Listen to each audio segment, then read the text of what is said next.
지금 본문은 지난주 말씀과 연결이 됩니다. 예수님께서 갈릴리 지방을 떠나서 십자가 죽음이 기다리는 예루살렘으로 향해 가시는 중입니다. 사마리아에서 거부당했기에 요단 강변을 따라서 여리고를 통해 예루살렘으로 들어가는 그 길을 택하셨습니다. 본문 사건의 시간과 장소가 예수님의 마지막 예루살렘행 코스와 맞는지는 크게 중요하지 않습니다. 누가는 시간과 장소 순으로 편집하지 않았습니다. 예루살렘을 향해 가는 그 길에 있었던 예수님의 강화, 설교, 가르침, 그것 위주로 누가는 편집을 했습니다. 만약 누군가가 시간, 장소, 순서를 따지기 시작하면 누가가 기획한 이야기의 구조를 망가뜨리는 일을, 그것을 겪게 될 것입니다. 누가복음 8장으로 잠깐 가보겠습니다. 8장 14절, 15절을 보십시오. 갈릴리 지역에서 예수님께서 가르치고 계시는데 씨 뿌리는 자의 비유로 가르치고 계십니다. 가시떨기에 떨어진 씨앗이 있습니다. 땅은 괜찮기 때문에 싹이 나고 잎과 줄기가 납니다. 그러나 가시떨기의 위력에 의해서 제대로 결실하지를 못합니다. 가시떨기는 이생의 염려, 재물, 향락에 대한 비유입니다. 그러나 좋은 땅에 떨어진 씨앗, 즉 착하고 좋은 마음으로 말씀을 듣고 지킬 때 많은 결실을 하게 될 것입니다. 이제 9장 1절에서 6절을 보십시오. 예수님께서 12제자를 부르시고 복음을 전하고 병을 고칠 사명을 부여하신 후에 각 마을로 두루두루 보내십니다. 그들을 영접하는 집이 있을 것이고 영접하지 않는 집도 있을 것입니다. 그래서 마을, 집, 영접, 마을과 집과 영접이 이렇게 포커스를 맞춰가면서 좁혀지면서 연결되고 있습니다. 10장 1절 보십시오. 지난주 본문 9장 51절에서 시작된 여정, 갈릴리를 떠나 예루살렘으로 향하는 길입니다. 그 길에 예수님께서 70명의 전도대를 조직해서 2인 1개조로 편성해서 가시고자 하는 마을로 미리 보내십니다. 5절, 어느 집에 들어갑니다. 7절, 8절, 그들을 영접하고 음식을 제공하는 사람들이 있습니다. 9절, 영접하며 대접하는 그들에게 하나님의 나라 임재가 선포됩니다. 16절 보십시오. 전도대가 자신들을 영접한 사람들에게 말씀을 전합니다. 그들이 전하는 말씀은 예수님의 말씀이고 예수님의 말씀은 곧 하나님의 말씀입니다. 그러니까 어떤 연결이 있습니까? 마을이 나오고 점차 포커스를 집중해 갑니다. 마을이 나오고 집이 나오고 영접이 나오고 먹고 마심이 나오고 이어서 하나님의 나라가 선포되고 예수님의 말씀을 듣습니다. 그렇게 연결이 됩니다. 전도대 사역의 절정에 예수님 말씀을 선포하고 선포되는 말씀을 듣는 것이 자리하고 있습니다. 전해진 이 복음을 선하고 착한 마음으로 듣고 행한 자는 풍성한 결실을 맺게 될 것입니다. 그러니까 갈릴리에서 하셨던 사역뿐만 아니라 예루살렘으로 가는 길에서의 사역도 말씀 전하는 사역, 복음 전하는 사역, 선교 사역이었음이 확인되고 있습니다. 오늘 본문 이해를 위해서 미리 확인해야 할 세 남매가 있습니다. 그 세 남매 먼저 확인하겠습니다. 요한복음 11장으로 갑니다. 요한복음 11장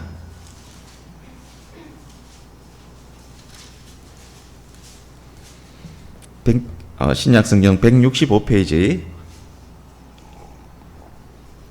1절을 보십시오. 장소는 베다니 마을입니다.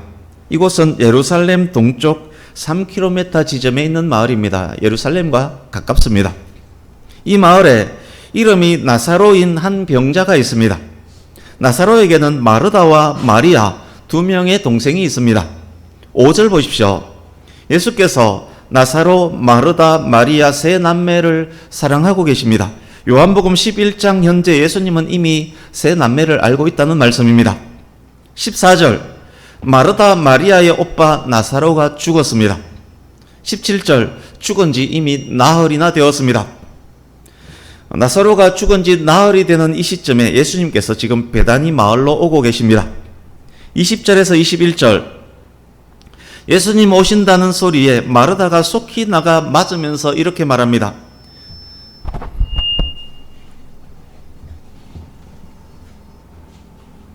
주께서 여기 계셨더라면 오빠는 죽지 않았을 것입니다. 주께서, 예수님은 이미 마르다의 주였습니다. 이미 복음을 영접한 상태라는 말입니다. 29절, 마리아도 예수님 오셨다는 소리에 급히 맞으러 나갑니다. 32절, 마리아도 주께서 여기 계셨더라면 오빠가 죽지 않았을 것입니다 라고 말합니다. 예수님은 마리아에게도 주님입니다. 25절에서 36절 보십시오. 35절에서 36절, 예수께서 이들 세 남매를 얼마나 사랑하셨는지 눈물을 흘리셨습니다. 이제 43절, 44절, 예수께서 나사로야 나오라 라고 부르시니 무덤에 있던 나사로가 살아서 걸어 나옵니다. 이제 요한복음 12장 1절에서 3절 보십시오. 때는 첫 종려주일 하루 전입니다. 예루살렘으로 올라가시기 전날 예수께서 베다니 세 남매 집에 또 방문하셨습니다. 마르다는 음식 준비하고 있고 죽었다 살아난 나사로는 예수님과 함께 먹으면서 말씀을 듣고 있습니다. 그때 마리아가 비싼 향유를 예수님 발에 붓고 자기 머리털로 예수님의 발을 닦습니다. 이제 본문으로 갑니다. 오늘 본문은 오직 누가복음에만 기록된 말씀입니다. 본문의 배경도 베다니 마을 세 남매의 집입니다. 성경에 기록된 예수님과 세 남매의 첫 만남이 본문입니다. 본문이 실제로 세 남매가 예수님을 처음 알게 된 때의 기록이라면 본문 현장에서 이들 세 남매가 예수님을 주로 영접했을 것입니다. 38절부터 한 절씩 조금 더 자세히 보겠습니다.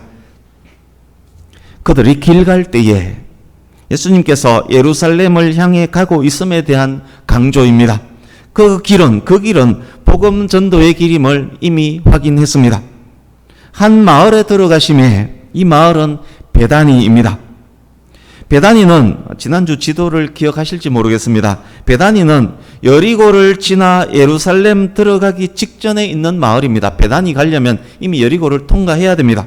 그런데 누가복음 19장, 예루살렘 직전에 여리고에서 삭개오를 만났음이 기록되어 있는데 19장에 여리고 현장이 나오는데 10장 본문의 장소가 베단이라면 시간순이 꼬여버립니다.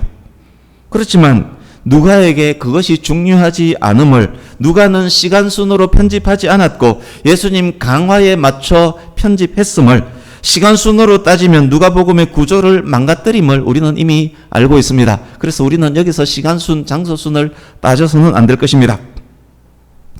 마르다라 이름하는 한 여자가 자기 집으로 영접하더라. 복음 전도의 길에 있는 마을, 집, 영접의 구조가 보이고 있습니다. 마르다라는 여성형 고유 명사에 한 여자라는 말까지 여기에 추가되어 있습니다. 한 여자가 없어도 여자인 줄 압니다. 그런데 한 여자라는 단어를 추가해서 여자를 강조하고 있습니다. 본문 당시 여자들은 그다지 사람 대접을 받지 못했습니다.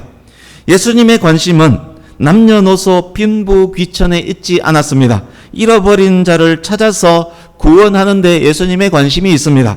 예수님을 초청하고 영접한 자는 다름 아닌 소외받는 자의 대표격이라 할 수 있는 한 여자입니다. 그렇게 여자가 강조되고 있습니다. 39절, 마르다에게 여동생이 있습니다. 마리아입니다. 예수님을 영접한 마리아가 예수님의 발 곁에 앉아서 예수님 말씀을 듣고 있습니다. 어떤 사람의 발 아래에 앉아서 듣는다는 것은 그의 제자가 된다는 뜻입니다. 예수님께서 한 여성을 제자로 삼아서 가르치고 있는 그런 장면입니다. 듣더니로 번역된 원어 에쿠에는 듣다의 미완료 능동태입니다. 예수님 말씀을 매우 적극적으로 능동적으로 계속해서 듣고 있음에 대한 표현입니다. 고대 랍비 문헌에 이런 글이 있습니다.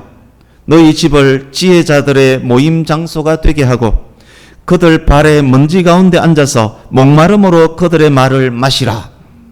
그러니까 39절은 제자로 앉은 마리아가 갈급함으로 꿀꺽꿀꺽 예수님의 말씀을 계속해서 마시고 있는 그런 장면입니다. 마을, 집, 영접, 예수님 말씀을 듣는 것, 이 연결이 여기에 있습니다. 40절, 마르다는 준비하는 일이 많아 마음이 분주한지라. 마리아가 예수님의 말씀을 그렇게 맛있게 먹고 있을 때 바로 그때에 언니 마르다는 지금 무엇을 하고 있습니까? 준비하는 일을 하고 있습니다. 준비하는 일로 번역된 원어는 봉사, 섬김을 의미하는 단어 디아코니아입니다. 디아코니아는 긍정적 의미의 단어입니다. 디아코니아는 성도에게 있어야 할 미덕입니다. 마르다가 예수님과 12제자 최소한 13명의 손님을 접대할 음식을 지금 장만하고 있다는 말입니다. 마을, 집, 영접, 먹고 마심을 위한 준비, 그 연결이 보입니다. 그런데 신경 쓸 일이 너무도 많습니다. 마르다의 마음이 분주합니다. 마음이 분주하다로 번역된 원어는 사방에서 막 끌어다닌다라는 의미입니다. 불 조절하고 양념 챙기고 간 맞추고 밥하고 국거리고 고기 굽고 밑반찬 챙기고 그릇 챙기고 수저 챙기고 밥상 챙기고 아이고 땔감이 떨어졌네 땔감 챙기고 방이 춥지는 않으려나 군불 떼고 숭늉도 끓여야지 차와 과일도 준비해야지 이 모든 것을 지금 마르다 혼자 하고 있습니다. 그 많은 손님을 접대하려고 하니 일이 워낙 많아서 일들이 사방에서 마르다를 막 잡아당깁니다. 준비하는 일, 디아코니아라는 단어까지는 긍정적이고 좋았었는데 분주한지라 이 단어에서 무언가 지금 삐걱이고 있습니다. 마음 다한 섬김에 위협이 되고 있습니다. 마르다가 그렇게 분주한 마르다가 마리아를 봅니다. 예수님 발밑에 앉아서 꿀 뚝뚝 떨어지는 눈으로 예수님 바라보며 말씀을 마시고 있습니다. 자기는 바빠서 죽을 지경인데 동생은 태평입니다. 여러분이 마르다라면 기분이 어떻겠습니까? 교회에서, 가정에서, 직장에서 이것과 비슷한 경험들을 하지 않았습니까? 그때 기분 어땠습니까? 아니 저것이 진짜 이런 생각 탁 들지 않습니까? 당장 가서 귀를 잡아 끌어내고 싶지만 예수님이 계셔서 할 수 없습니다. 그 찐 자매라면 바로 가서 귀 잡아서 땡겨 끌어냈을 것입니다. 예수님이 계셔서 그렇게 하지는 못하기 때문에 대신 예수님께 다가가 나름 정중하게 자기의 사정, 불만을 표출합니다. 예수님, 저는 바빠서 죽을 지경인데 마리아는 방구석에 앉아 있습니다. 제가 바쁘다는 것 예수님도 뻔히 아시지 않습니까? 제가 하는 일이 중요하고 시급하다는 것도 예수님 아시지 않습니까? 아시면서 왜 가만히 계십니까? 가서 언니를 도와주라고 따끔하게 한 말씀 해 주십시오. 마르다의 생각과 행동에 대해서 어떻게 생각하십니까? 객관적으로, 상식적으로 옳다고 생각되지 않습니까? 여러분께서 마르다였다면 당연히 그렇게 가서 이야기하지 않았겠습니까? 신실한 A 집사님이 있습니다. A 집사님은 주일 아침 일찍 와서 예배당 구석구석 살피고 정리합니다. 주일학교 총무교사까지 맡고 있어서 아이들 간식 장만하기 위해서 시장도 다녀옵니다. 교사 마치고 또 찬양대 연습하러 갑니다. 식사 당번까지 겹쳤습니다. 목사님이 설교하는 중에 시계를 자꾸 봅니다. 밥통 취사 눌러야 하고 반찬도 미리 데워놓고 배식 준비도 해야 하기 때문입니다. 너무도 피곤한 나머지 꾸벅꾸벅 졸기도 합니다. 설교가 끝나기 전에 조용히 나가서 밥통 누르고 배식 준비를 합니다. 자신은 밥을 먹는 둥 마는 둥 또 설거지합니다. 주일 하루 종일 정신이 하나도 없습니다. 목사님이 무슨 말씀을 주셨는지 생각이 안 납니다. 집에 오면 파김치가 되어서 눕고 맙니다. 또 다른 신실한 B 집사님이 있습니다. 주일학교 교사도 찬양대도 식사 당번도 안 합니다. 예배 20-30분 전에 와서 본당에 앉아서 주보에 기록된 본문 말씀을 미리 읽고 묵상합니다. 예배가 시작되면 오직 찬송과 기도에 집중합니다. 목사님 설교 시간에는 말씀 사모하면서 꿀 뚝뚝 떨어지는 눈으로 집중합니다. 예배 끝난 후 활짝 웃으며 말씀 감사합니다, 은혜 받았습니다, 목사님과 인사 나눕니다. 어느 날 A 집사님이 목사님 찾아가서 말합니다. 목사님, B 집사 얄미워 죽겠어요. 저는 매주일 아침 일찍부터 정신이 없는데 B 집사는 아무것도 안 해요. 예배만 바짝 드리고 끝이에요. B 집사에게 주일학교 교사든 찬양대든 식사당번이든 하라고 해주세요. 여러분은 A 집사의 말이 맞다고 생각하는지요? 여러분도 B 집사가 얄미운지요? 예수님께서는 A 집사에게 무엇이라고 말씀할 것 같습니까? 이제 41절입니다. 예수님께서 마르다에게 말씀하십니다. 마르다야, 마르다야, A 집사야, A 집사야. 마르다의 이름을 연거푸 2번 부르셨습니다. 예수님께서 이렇게 이름을 반복해서 부르는 경우가 있었습니다. 곧 예수님을 부인하게 될 베드로를 향해서 말씀하셨습니다. 시몬아, 시몬아, 보라, 사탄이 너를 밀가부르듯 하려고 요구하는구나.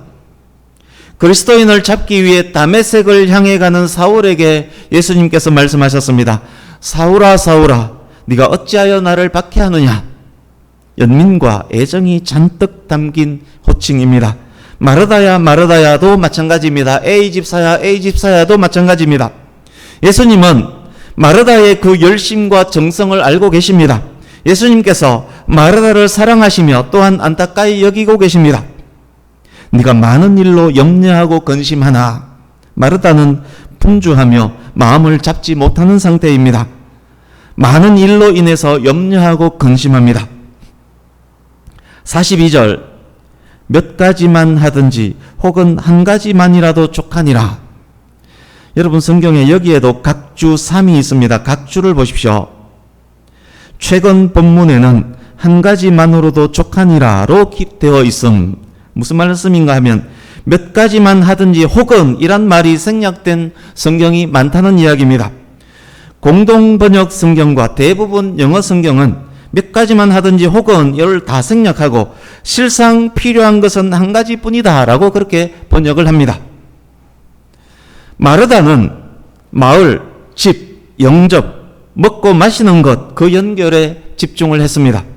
마리아는 마을, 집, 영접, 예수님의 말씀을 듣는 것, 그 연결에 집중을 하고 있습니다. 확인했듯이 전도 사역의 정점에는 예수님의 말씀을 듣는 것이 있습니다.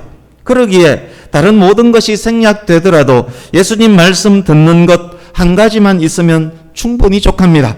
마리아는 그곳에 집중을 하고 있습니다. 그러나 마르다는 먹고 마시는 것, 먹고 마실 수 있도록 준비하는 그것에 초점을 맞추었습니다. 마르다는 기도와 말씀보다 섬김에 더 집중하고 있습니다. 복음 전파의 길에 영접하고 음식 대접하는 것 중요합니다. 그러나 더 중요한 것은 예수님의 말씀을 듣는 것입니다. 목사님이 신방 오실 때 무엇을 대접할까 고민하는 것 필요하다라고 할 수 있습니다. 그러나 더욱 중요한 것은 무슨 말씀을 주실까, 그 말씀에 어떻게 순종할까입니다.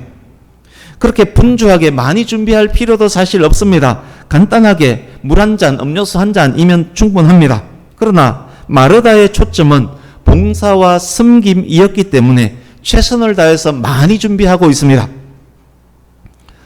마르다가 끝까지 기쁨과 감사로 섬김의 일을 감당했었더라면 마르다야, 마르다야 연민의 말씀을 듣지 않았을 것입니다. 일을 마친 후 마리아보다 더 초롱초롱한 눈으로 말씀을 마실 수 있었을 것입니다. 그러나 많은 일을 하려다 보니 첫 마음과 달라졌습니다. 염려하며 근심하며 짜증 부립니다. 심지어 예수님을 가르치려까지 하고 있습니다. 예수님의 말씀이 들려질지라도 온전히 받아들이기 어려울 정도가 되었습니다. 가시떨기에 떨어진 씨앗과 같습니다. 말씀의 씨앗은 뿌려졌지만 이런저런 염려와 근심과 걱정으로 제대로 된 결실을 할 수 없는 것입니다. 떡으로 사는 것보다 하나님의 입으로 나오는 모든 말씀으로 사는 것이 훨씬 더 중요함을 깨닫지 못하고 있습니다. 초대교회에서 일곱 집사를 세웠던 이유 아시지 않습니까? 하나님의 말씀을 제쳐두고 접대를 일삼는 것이 마땅치 않았기 때문에 오로지 기도하는 일과 말씀 사역에 힘쓰기 위해서 사도들이 접대하는 일을 감당할 7 집사를 세운 것 아닙니까? 이게 무슨 말씀입니까? 봉사와 섬김과 접대도 꼭 필요하고 중요하지만 더욱 중요한 것은 하나님의 말씀을 듣는 것이라는 그런 말입니다. 그렇습니다. 음식 준비를 해야 하지만 섬김과 봉사도 해야 하지만 그것이 하나님의 말씀 듣는 일과 경쟁하도록 해서는 안 됩니다.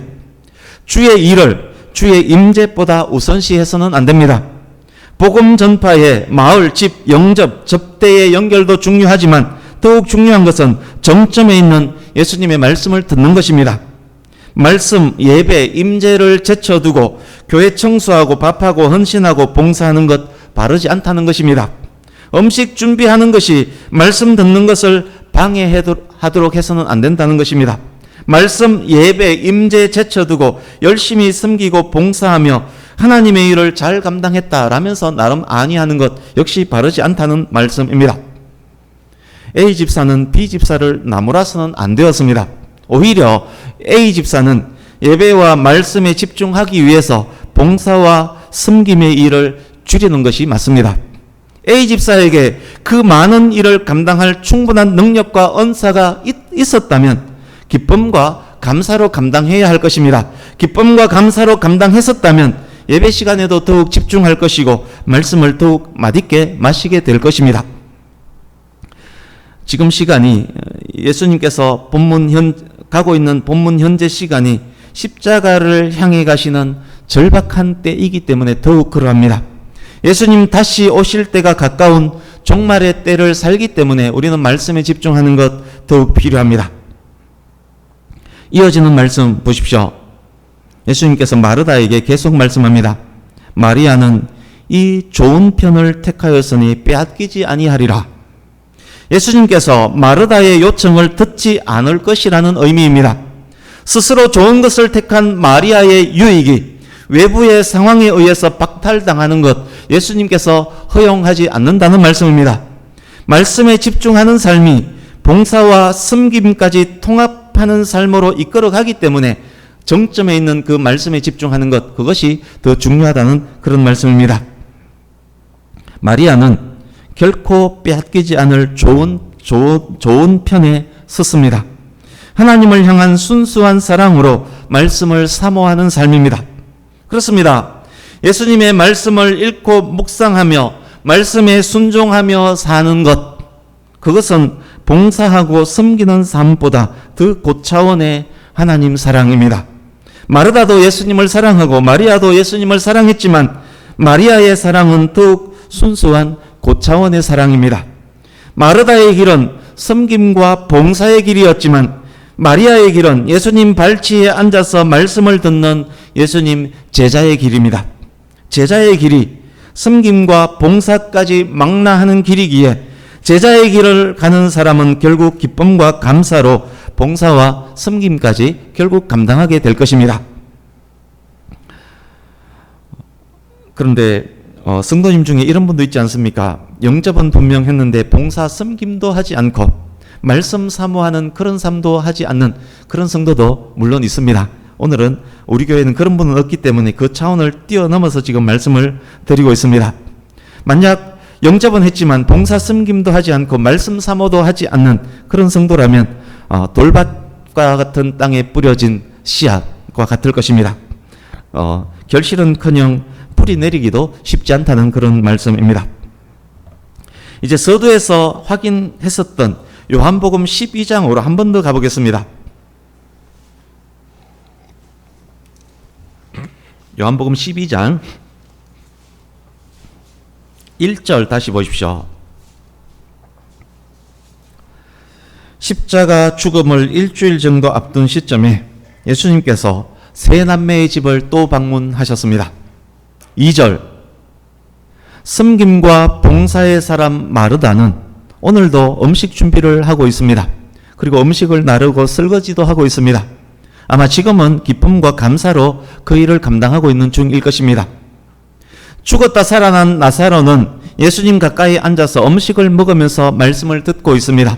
제자의 길을 가고 있는 나사로의 모습입니다. 오늘 본문에서 예수님 향한 순수한 사랑으로 예수님의 말씀을 듣고 있었던 제자 마리아가 여기서 또 등장합니다. 마리아의 모습을 보십시오. 시가 4,500만 원짜리 비싼 향유를 예수님 발에 붓습니다. 5절에 보시면 300데나리온 있습니다. 1데나리온은 노동자 하루 일당이기 때문에 예전에는 제가 계산할 때 일당 10만 원으로 계산했지만 검색해 보니까 일당 잡부 노임이 15만 원입니다. 그래서 올랐습니다. 3천만 원짜리였는데 4,500만 원짜리로 올랐습니다. 시가 4,500만 원짜리 비싼 향유를 예수님 발에 붓습니다. 그리고 자기의 머리털로 예수님의 발을 닦습니다. 얼마나 예수님을 사랑하는지 알 수 있지 않습니까? 예수님 발에 앉아서 꿀이 뚝뚝 떨어지는 눈으로 말씀을 받았던 이유, 예수님을 향한 지고한 사랑 때문임이 드러나고 있습니다. 예수님을 향한 순수한 사랑, 지극한 사랑입니다. 마리아가 말씀을 그토록 사모할 수 있었던 것은 예수님을 향한 순수하고 적극적인 사랑 때문이었습니다. 이제 하나만 정리하고 말씀을 마무리하겠습니다. 마리아는 이 좋은 편을 택하였습니다. 이 좋은 편을, 이제 본문으로 다시 가시면 됩니다. 이 좋은 편을 에서 편을로 번역된 원어는 목, 할당, 내 목, 나에게 할당된 목을 의미하는 단어, 메리스라는 단어입니다. 이 좋은 편은 그래서 마리아의 것, 마리아의 목, 마리아의 분깃입니다. 마리아는 마리아의 것, 가장 좋은 이것, 마리아의 소유를 절대 빼앗기지 않을 것입니다. 하나님을 순수하게 진심으로 적극적으로 사랑하는 성도는 하나님의 말씀을 읽고 묵상하며 순종하는 것을 결코 빼앗기지 않을 것입니다. 그것은 그에게 할당된 가장 귀하고 좋은 목입니다. 가장 귀하고 좋은 유산을 함부로 취급하는 사람이 있을 수 있습니까? 하나님을 사랑하는 성도가 어찌 하나님의 말씀에 집중하지 않을 수 있다는 말입니까? 하나님을 사랑하는 성도가 어찌 하나님 가까이에서 말씀을 듣지 않을 수 있다는 말입니까? 하나님을 사랑하는 성도가 어찌 말씀을 읽고 묵상하는 일을 멈출 수 있다는 말입니까? 가장 귀한 그것을 어찌 더 못한 다른 것과 바꾼다는 말입니까? 다른 환경 때문에 말씀 읽고 묵상하는 그것을 멈춘다는 말입니까? 하나님을 사랑하는 성도가 어찌 그 귀하고 좋은 것을 선포하지 않을 수 있겠습니까? 어찌 이웃에게 하나님의 말씀을 전하지 않을 수 있다는 말입니까? 우리 주보에 있는 시편 73편 25절에서 28절 말씀을 함께 읽으려고 합니다. 지금까지 나눈 모든 말씀을 이 말씀 안으로 집약시켜 보시기 바랍니다. 그리고 스스로에게 적용하면서 읽을 수 있기를 바랍니다. 같이 읽습니다. 시작. 하늘에서는 주 외에 누가 내게 있으리요? 땅에서는 주밖에 내가 사모할 리 없나이다. 내 육체와 마음은 쇠약하나 하나님은 내 마음의 반석이시요 영원한 분깃이시라. 하나님께 가까이 함이 내게 복이라. 내가 주 여호와를 나의 피난처로 삼아 주의 모든 행적을 전파하리이다. 아멘. 말씀을 마칩니다. 예수님은 우리의 반석이시요 우리의 영원한 분깃입니다. 예수님을 가까이 하는 삶이 가장 복된 삶입니다. 성경 66권 하나님의 말씀이 우리의 분깃으로 주어졌습니다. 마리아처럼 예수님 발치에서 갈급함으로 예수님의 말씀을 받아 마시는 우리가 되기를 원합니다. 우리가 예수님을 진정으로 사랑한다면 우리의 삶은 그런 삶이 될 것입니다. 우리가 진정으로 예수님을 사랑하는 성도가 맞다면 우리의 삶은 이 말씀을 읽고 묵상하는 삶이 반드시 분명될 것입니다. 말씀 사모하는 삶은 다른 모든 삶의 중심을 잡아줄 것입니다. 예수님의 말씀을 전하는 삶으로 연결될 것입니다. 또한 진정한 섬김과 봉사, 감사와 기쁨으로 섬기며 봉사하는 그런 삶으로도 연결될 것입니다. 마리아는 이 좋은 편을 택하였으니 빼앗기지 아니하리라. 우리에게 이미 할당된 이 귀한 것을 환경과 여건의 분주함에 빼앗기는 일이 없기를 간절히 바랍니다. 그런 삶을 우리가 살아갈 때 100배, 60배, 30배 결실하는 복된 성도가 될 것입니다. 저와 여러분의 삶이 100배, 100배, 60배, 30배 풍성한 결실이 있는 그런 성도의 삶이 될 수 있기를 예수님 이름으로 축복합니다. 아멘. 기도하겠습니다.